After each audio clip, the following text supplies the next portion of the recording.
Hi, everyone. As you might know, my name is Kostya and I'm a registered migration agent in Australia. I have clients all over Australia as well as all over the world who are applying for different Australian visas. And today we're going to talk a little bit about the migration program that Western Australia has recently opened. So I'm going to share my screen for convenience and I will provide some thoughts and comments on the program. Okay. So what's interesting, we know that we have 5,000 places, which is twice more than last year. Last year was horrible. This year is much, much better. And we have 491 and 190 visas. So the main features of the program are, application fee is not really a feature, although they think it's a feature. I don't think it's really a feature. So the big thing is equal invitation ranking for interstate and overseas candidates. So if you are, in fact, an overseas candidate, this gives you a chance. So say equal invitation for interstate and overseas. So what does that mean? Of course, they would first of all look at people who are based in Western Australia itself, obviously. But if you're interstate, say you're from South Australia and you have a job offer in WA, you will be able to come. They consider you on par with an overseas candidate. That gives good chances to an overseas candidate.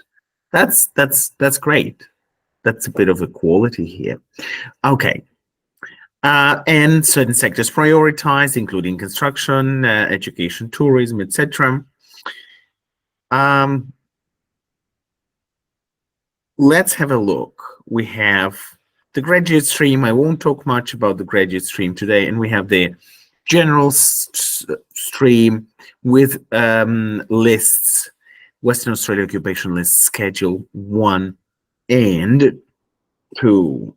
So as you can see, schedule 1, skilled occupation list, schedule 2, 190 and 491.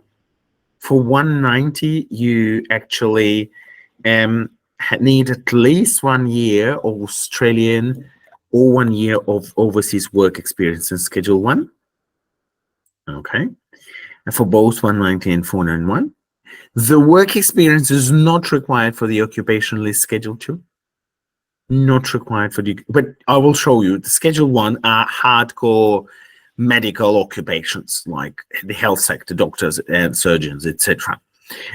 That's why experience is required. For Schedule 2, for all other occupations, experience is not required. But then look, full-time employment contract, at least at 35 hours is full-time. For a minimum of 6 months is the nominated occupation, whether you're in WA or not, 6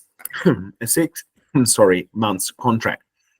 Required in Schedule 1 occupation list for 190 and required for 190 in Schedule 2, but not for 491. You see, 491 not required, 491 not required. So the requirement to have a contract for 6 months is not required in Western Australia. Yeah, that's a big thing. That's a very big thing. For 491, no contract, regardless in which skills list you are. It doesn't mean that you will definitely be chosen, but you can stand a chance, possibly. Okay, so you need to have an occupation on the list, Schedule 1. Then you need to have a skills assessment, meet the departmental requirement, English 6 each minimum, but look, it's highly unlikely that you get anywhere with 6 each English, especially if you are more advanced in age.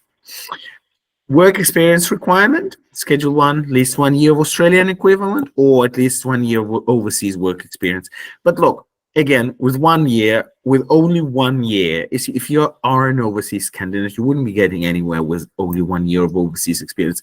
That's just a minimum requirement. You should aim to have more. overseas experience. I wouldn't be lodging anyone with 1 year of overseas experience. 1 year of Australian experience, yes. Okay, you should have a contract of employment, but that's not for 491 again. Contract of employment in WA for 190 applicants only. And here they set the requirements for this contract. Okay, independent contractors. No, they don't like independent contractors, and those working for themselves will not be accepted as contracts. Now, Schedule 2, same requirements, occupation on the skills list, but a different skills list, Schedule 2 skills list.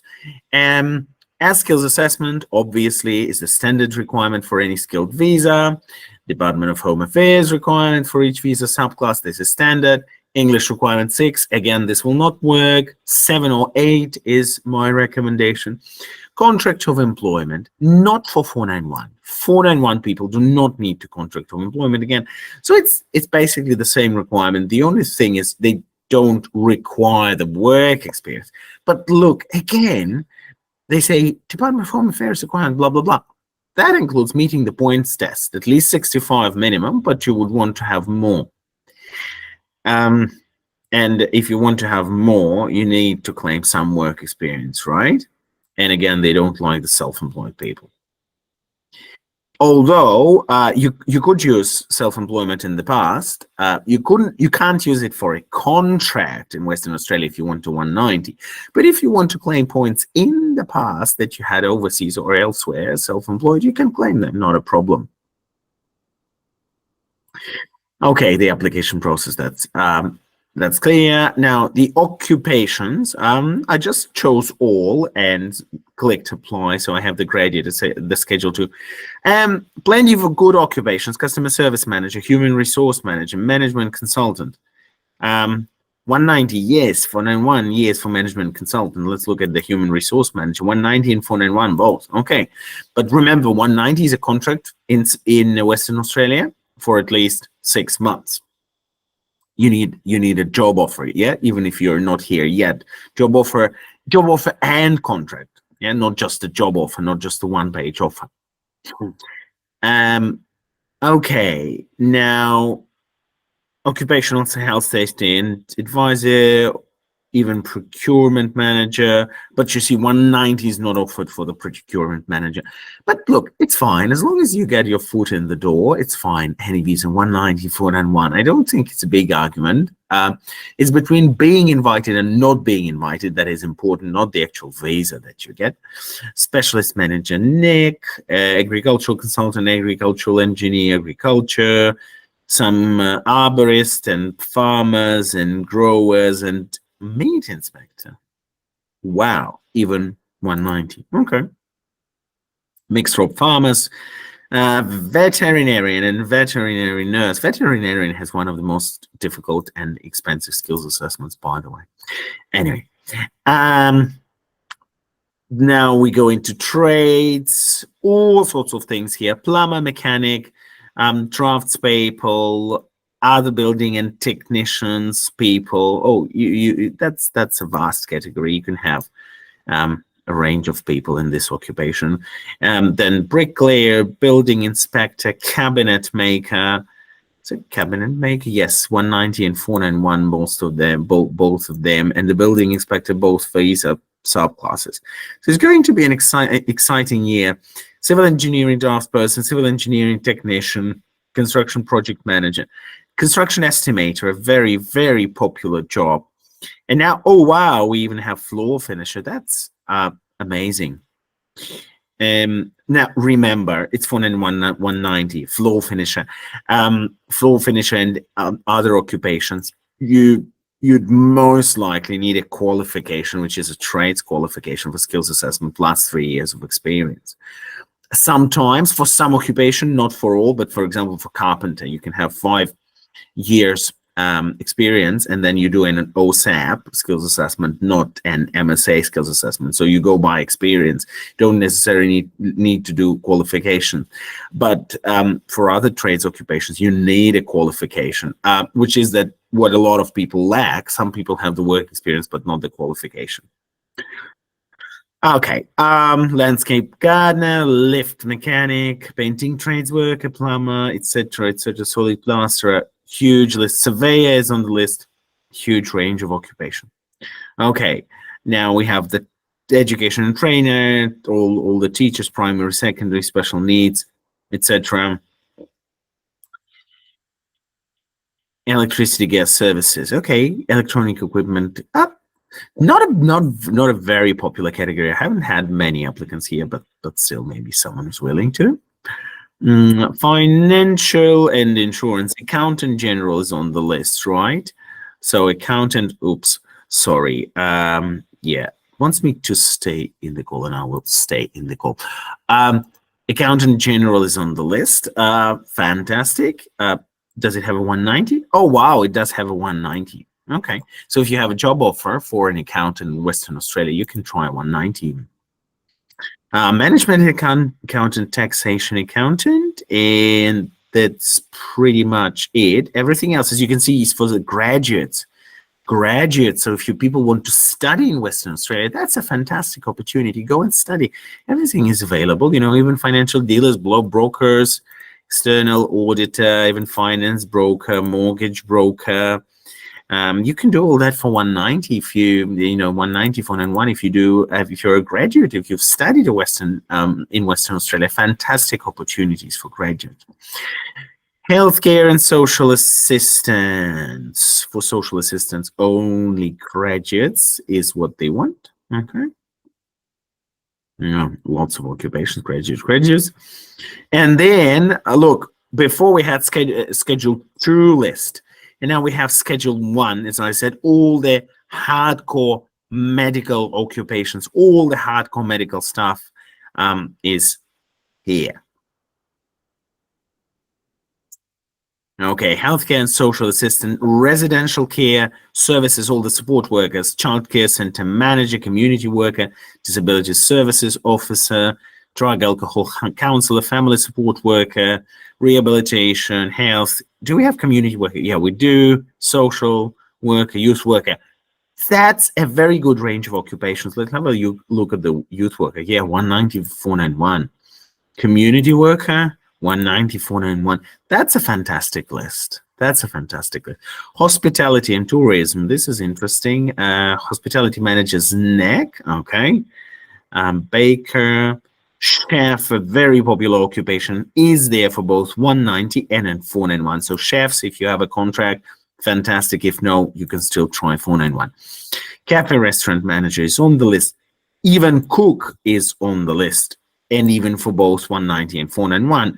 Hotel or motel manager is on the list. Sales and marketing is on the list. That's a fantastic occupation list.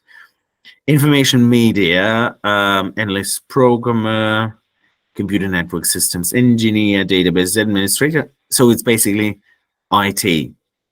The IT jobs, including hardware and software, city support, networks, etc., software tester, software engineer, are all here. Some manufacturing. Why is it chemist in manufacturing? I would put chemist in science and somewhere. Okay, anyway.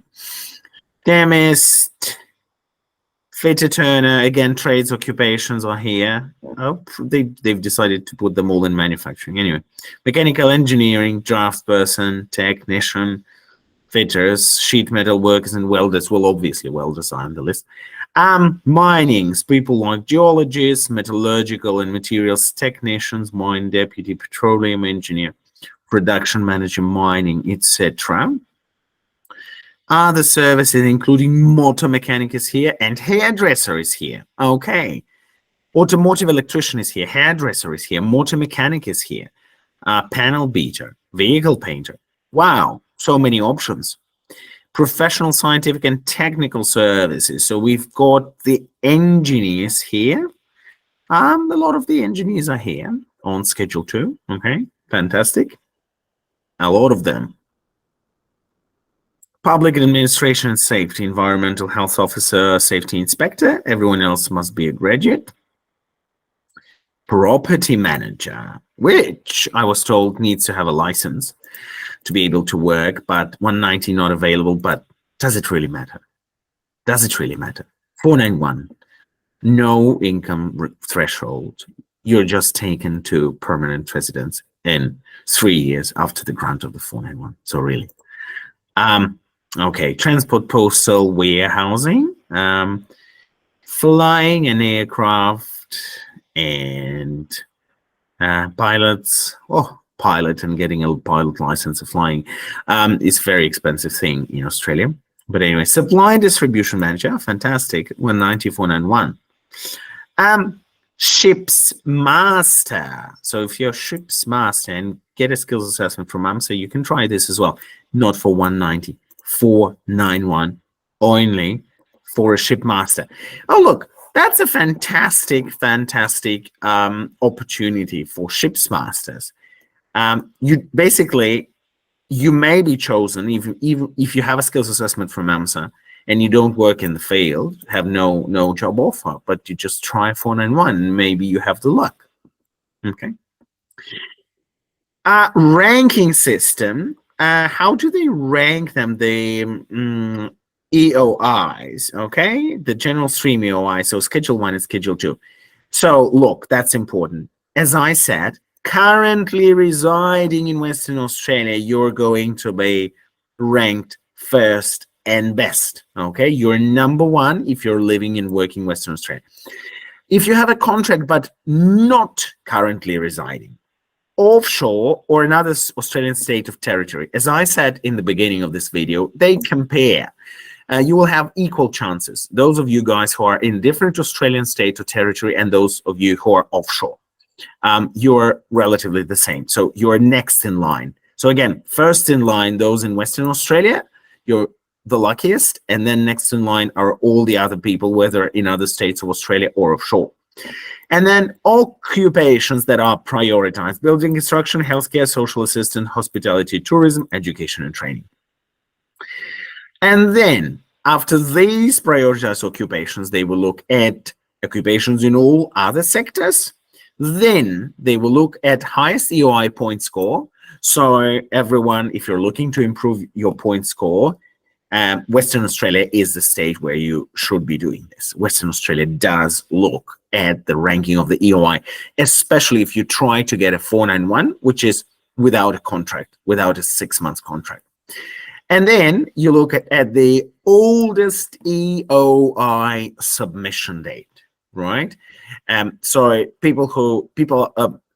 there is a bit of a principle, first come, first serve, but it's the last in line of the priorities.